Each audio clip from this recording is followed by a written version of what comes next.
Francisco Antonio de Sela y Arizaga es notable por ser quien proclama el primer grito de independencia en territorio peruano, en la ciudad de Tacna, el 20 de junio de 1811.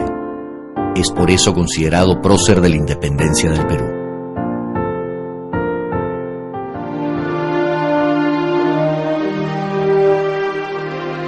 En 1808, Napoleón Bonaparte, como parte de su proyecto de dominación de toda Europa, invade España, lo que desencadena la indignación y la ira de los españoles, que expresan su rechazo a lo sucedido.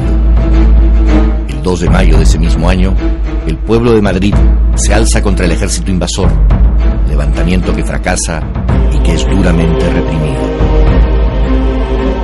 En Bayona, Napoleón habló con el rey de España, con Carlos IV, y con el rey padre Carlos IV y con el rey Fernando VII, y un fenómeno que hasta hoy no lo explicamos bien. Se produjo una sucesión de renuncias del trono y Napoleón le entregó el trono de España a su hermano José. Se inició un proceso inesperado. El Estado español estaba gobernado por un francés, por José Bonaparte, pero el pueblo español no reconocía al que llamaba rey intruso, que lo era, ¿no? Se crearon las juntas españolas que gobernaban en nombre del rey. O sea, el Estado está en manos de los franceses, pero el pueblo se organizó en las juntas, ¿no? Y las juntas van a ser la ocasión de la independencia, ¿no? No la causa, pero sí la ocasión, ¿no? Como expresión de su rechazo a la usurpación francesa del trono español, en América se conforman, sin consultar al nuevo régimen, juntas similares a las que se han constituido en España para enfrentar el dominio francés. Justamente a raíz de la aparición de esas juntas, esto crea condiciones propicias para que los criollos entienden que al no estar el representante legítimo del poder, eso ofrece una coyuntura muy propicia para sentirse legitimados en el ejercicio del poder. Eso explica cómo la Junta de La Paz, la Junta de Cochabamba, Buenos Aires, Santiago, entre 1809 y 1810 se legitiman. En 1809 se produce un levantamiento en la ciudad de La Paz, encabezado por Domingo Murillo, en el cual se depone al intendente de la ciudad, Tadeo Fernández Dávila Izaguirre. El movimiento es, sin embargo, derrotado por el general realista José Manuel Goyeneche Barreda. El 25 de mayo de 1810, los habitantes de Buenos Aires deponen al virrey Hidalgo de Cisneros y eligen una junta que rija los negocios públicos. Con remarcable celeridad, la Junta de Gobierno conforma un ejército que lo defienda de los ataques del ejército español y lo envía a las provincias del norte del Virreinato de la Plata para apoyar los movimientos independentistas que pudieran surgir en lo que sería la primera campaña libertadora encabezada por la Argentina. El ejército argentino está comandado por el general Antonio González Balcarce y asesorado por el vocal de la Junta de Buenos Aires, el abogado Juan José Castelli. El Ejército Libertador establece comunicación con los habitantes de las ciudades del Alto Perú y del sur peruano, buscando despertar en ellas el espíritu de rebelión, y lo logra en varias ciudades, entre ellas la ciudad de Tacna. Juan José Castelli envía urgentemente emisarios para encontrar a quien pueda encabezar un movimiento de independencia en Tacna, para neutralizar el avance de los ejércitos realistas hacia el sur del continente. Así fue que hallaron a un joven ensayador de las cajas reales de la ciudad de Tacna.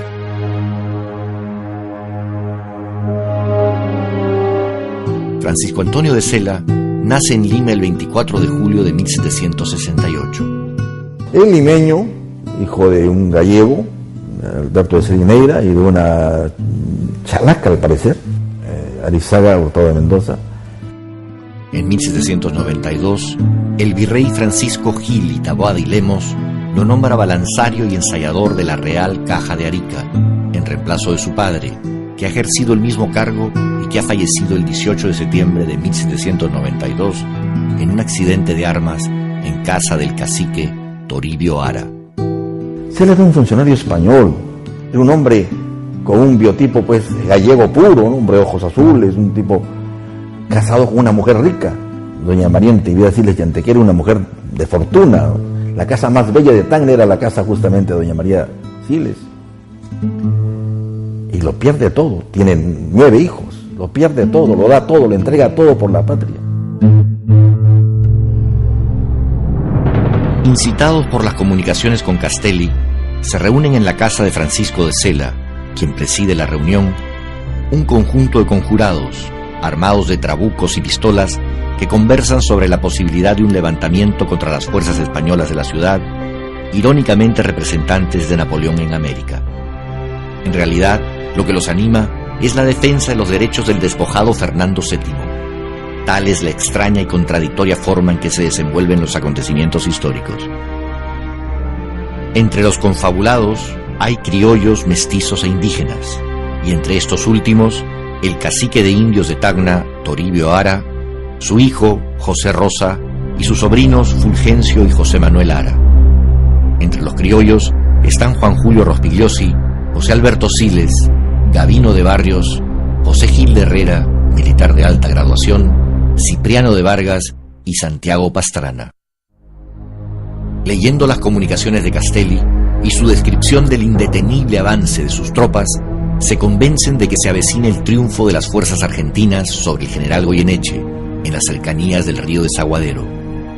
Están convencidos también de que Arequipa, Moquegua y Tarapacá se unirán al levantamiento. Convocados por Cela a tomar una decisión impostergable, los asistentes apoyan fervorosamente la idea de unirse a la sublevación continental. Cela cierra la reunión con el grito de "por el rey".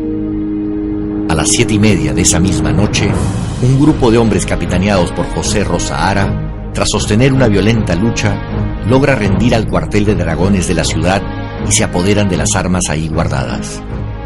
Francisco Antonio de Cela ingresa al cuartel y asume sin mayor dilación el cargo de jefe político y militar de la plaza.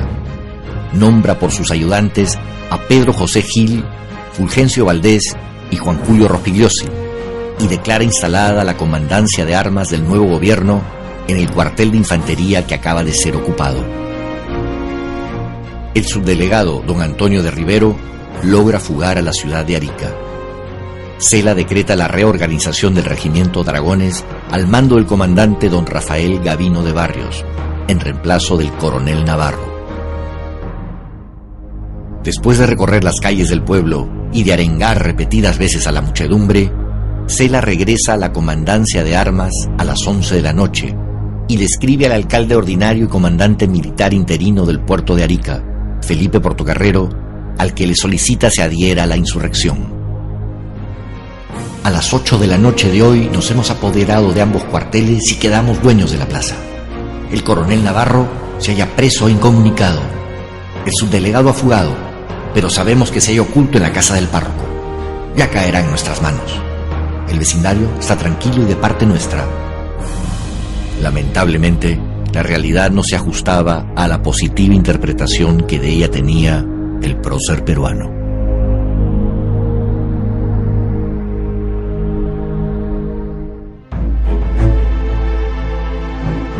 Habiendo pasado toda la noche consolidando el movimiento y la situación de sus fuerzas dentro de la ciudad, así como escribiendo el bando que daría a conocer esa mañana, Cela recibe el nuevo día con noticias que anuncian adhesiones de numerosos pueblos cercanos y de muchos de los caciques de la zona. Durante esa mañana se hace de los dineros contenidos en las cajas reales de la ciudad. El bando, que se publica esa mañana, explica las razones del levantamiento, enumera la lista de sus colaboradores y asigna funciones y tareas.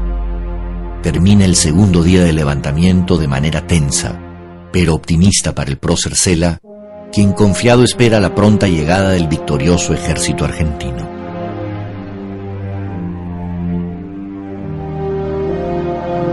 El tercer día, Cela continuó en el esfuerzo por conseguir adhesiones estratégicamente indispensables para consolidar su movimiento. Para ello envía cartas al subdelegado de Arica, Antonio de Rivero y Araníbar, y al sargento mayor y uno de los dos alcaldes de la misma ciudad, Felipe Portocarrero Calderón, en las que los conmina a unirse al levantamiento. Encabeza las misivas con el rótulo de Comandancia Militar de la Unión Americana. Nombra nuevas autoridades civiles y militares y termina el día Cela redactando cartas para los vecinos del Valle de Sama y para los pueblos de Locumba y La Valle y Torata, incitándolos a unirse al movimiento. Las tropas, mientras tanto, se mantenían acuarteladas, listas para la revista de las Fuerzas Armadas programadas para el día siguiente. El optimismo flamea al tope en el pueblo de Tacna. Sin embargo, la tensión de los 3 extenuantes días empiezan a hacer efecto sobre el físico de Cela.